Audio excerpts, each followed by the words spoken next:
Well, how'd you do? How did you think you did introducing yourself to Jacksonville? Well, thanks for having me. This is just, it's a pretty cool experience, right? Just to go through, you've been at different press conferences and you've watched them and you go through it, but to be honored this way and to be sharing a stage with an owner in Shad that just is such a good human being that I've gotten to know over the last couple weeks here. I don't judge it. I probably won't watch it, but I'm really happy to be here. As you climb this ladder, you probably put some together things, right? I don't know if it's a book or whatever else, or you're just compartmentalizing and learning each step of the way. But are there things that you want to make sure you hit on in a news conference like that when everybody's getting a first impression? Definitely. I think it stands at the forefront of this thing is it's got to be about the players. This is all about them and the people that we surround our players with. The best coaching staff, obviously the nutrition, the strength, every part of it has got to be player-centric because they're the ones doing it. They're the ones playing the game. And so it's our job to make their lives better and easier so that they can go out and have the best experience and go play at a high level. That was the one thing that you really want to make sure that gets communicated is that this isn't about me, this is about them. Why do you think you're the head coach of the Jaguars? Why do you think Shad Khan chose you? I think if you look at the quarterback development over the years, right? Even going back to my first quarterback I ever coached at Brown University, Kyle Newhall Caballero, and he ended up in the NFL. He ended up with the Raiders, and I would say the majority of the quarterbacks I've coached have ended up obviously either in the NFL or coaching the ones at a high level in the NFL. So that I think is the big part, right? And being able to produce offensive results. I think that's important. This league is still about scoring. It's about quarterback development. It's about scoring points. And we've been able to do that at a lot of different stops. And the people that I've been able to learn from have also done it at a high level for a long time. And I think that that's something that ultimately, we can learn from and continue to grow with here. I wouldn't think you take this job without Trevor Lawrence. Maybe you do, but how much is Trevor a factor in you coming here and now what is about to happen? Yeah, it's so much is about Trevor, right? And how do we make his job easier? Right? I mean, he's the future of our organization. How do we continue to make his job easier? And that's not to take weight off of him, right? He wants that. He wants the responsibility.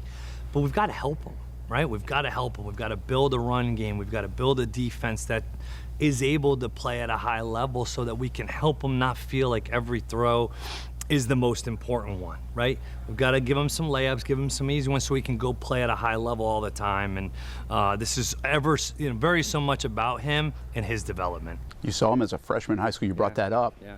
But now that you've seen him or watched him, whether it's tape because you're watching another game or what you know about him, how much is untapped? Man, I watched this guy go at the line of scrimmage, make protection calls, slide the protection, make a seam throw on a 3rd and 7 in a critical moment. You've seen multiple instances of a punt, an interception, a negative play, and what is his response? So many times you get judged by what your response is to adversity, and he's got it. He's got that. And so when you see those moments, well, man, it's just our job to continue to pull that out of them and get it to play at a consistent level. I know it doesn't change in a day, but what is here that can help you do it quicker than maybe most jobs you can walk into? I think obviously from a support standpoint from the top, the infrastructure here, the facilities, the town, the community, but you look at the quarterback, a rookie wide receiver that did what he did and has unbelievable skill set. 2 running backs that have a different ability that you can use in different ways. An O-line that we can continue to develop and work on. And then on the defensive side of the ball, you got 2 edge rushers that can go, that can really go. You got a corner that's playing at a high level, a couple linebackers that have done some good things. And oh, by the way, 20 draft picks in the next 2 years doesn't hurt. So those are exciting things, and you go and look at, hey, we're gonna play games in London and do different things. We want to embrace that challenge and that new, and that's what we want to be a part of. You painted a pretty good picture of the trenches. Yeah. And when that offensive group breaks the huddle. Mm-hmm. Is that hard to build? You just had it a little bit in Tampa. We're seeing a couple of teams in the Super Bowl that look like they have it. Is that hard to get? I don't think it's insurmountable. I do believe it's a challenge. It's one that I do believe that these guys are probably ready for. Nobody wants to be at the bottom of anything, right, in this league. And when those guys embrace that challenge, they can look themselves in the mirror and understand what that challenge looks like. If they're willing to do the work, we'll all be all right, and it'll change and it'll get better. I have no doubts about that. How aware of the last week and everything that surrounded it, and almost maybe uncomfortable were you in the middle of all of it? Honestly, not much aware of the outside noise. I like I mentioned, I don't look at social media at the moment. Maybe I'll have to with some things here at work, but I don't have it. I made a decision going into this season that I wasn't going to look.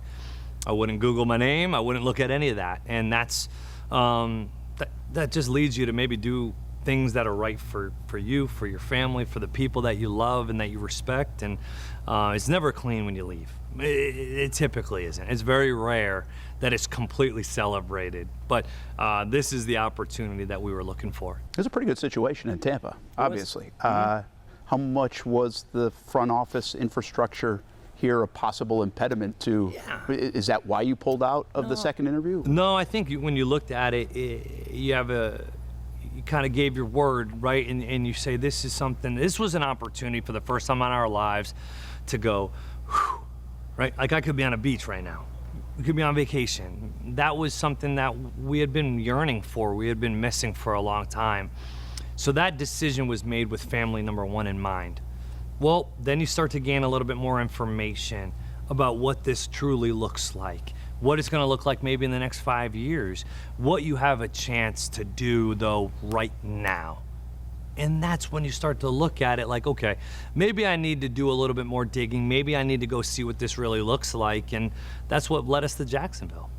The next general manager, looks like you'll have a say in some of the alignment. And how important is that word, alignment? What are you looking for as you continue to build this out, staff, but also this front office that you have to go step in step with? The vision, right? The vision, and like you mentioned, that alignment that we're talking about is the people first, from a trust standpoint, from a communication standpoint.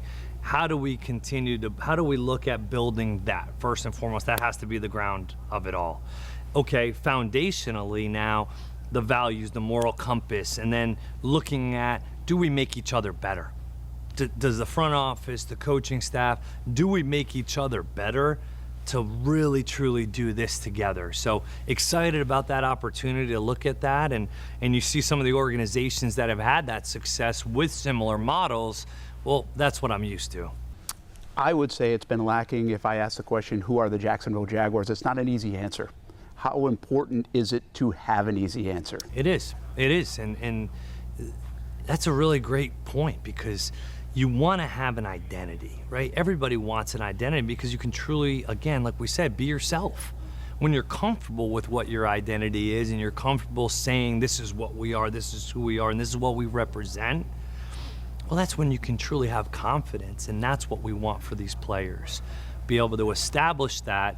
Now they can go out, have the confidence, and give Duval County something to truly be proud of. How big of a deal is this for your dad? Yeah. And how big of a deal is it for you, for your dad? Yeah, it's cool. This is special to do it together, right? I grew up watching him do it and wanted to be a part of that. And I was able to play for my dad. I was on the sidelines of those games. I'm in the locker rooms of those teams. Well, now he has that opportunity as well, to be around it, to see it, to have an influence and impact on people as well. He can still evaluate, he can still coach it. So I'd be silly to not continue to lean on him for that guidance. Did you really draw the wishbone at 4 years old? Yeah, I did. Yeah, I did. So I do kind of, I don't remember it, but I remember those drawings and what they looked like. And it was a little chicken scratchy, but there was 11 on the grass. One last one on it. When did you know you were going to be a head coach in the NFL someday? This would be silly. This sounds maybe different, but I knew at a young age, like at an age when I decided to do this, got into coaching. You always talk about dreams and seeing it. How do you want it to look like? Well, this is what I saw. This is what I saw. And how do you get there? Everybody's journey's different. I would say that this one hasn't been the easiest. I didn't just kind of land on third base with a great GA job at Florida, which I would have loved, but that's just the way it goes, and you learn how to do it along the way. And so I think that's kind of what's made this special.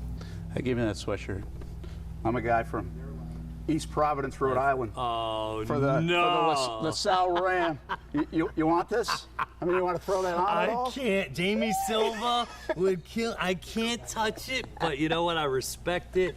I did lose a couple state championships to those guys, but man, that is pretty cool. When I was there, I feel like LaSalle had the upper hand on that Thanksgiving Day. We were 44-2, I think, in 4 years, but those only 2 losses to came these to guys. those guys. All so. right, those guys will like it back home now, back at the alma mater. That's awesome. Good luck, man. Thank you so much. Appreciate it very much. Thank you. Get local sports on demand with Action Sports Jax 24/7. All sports, all local, all the time. From the locker room to the field, the Jags, high school football, the Jacksonville Armada, and don't forget the Brent and Austin Show. They're all in on Trevor. Of course. Download the Action News Jax Now app, available wherever you stream or at actionnewsjax.com. TV, phone, laptop, desktop.